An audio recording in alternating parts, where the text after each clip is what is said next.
তুমি জানতে চাও না আমি তোমার সাথে কেন ব্রেকআপ করতে চাই? দেখো, আছে কিছু, ক টাকা আছে আমার কাছে, খালি পকেটে স্বপ্ন দেখা যায় না। আমিও তোমাকে ছাড়তে চাই না, বাট আমার কাছে অন্য কোনো রাস্তা নাই। তুমি এত চিন্তা কেন করছো? আমি তো আছি। আচ্ছা বেশ, আমাকে বলো তো তোমার স্যালারি কত? 12,000।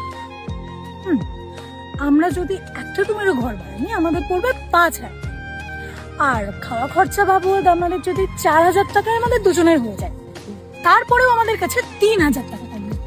সেই 3,000 টাকার থেকে লাইটের বিলের জন্য যদি 500 টাকা সরিয়ে দিই আমাদের কাছে আরো 2,500 টাকা থাকবে।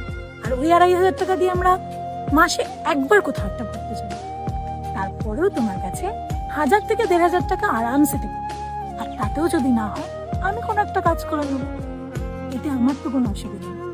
তোমার অসুবিধা আছে কিনা সেটাও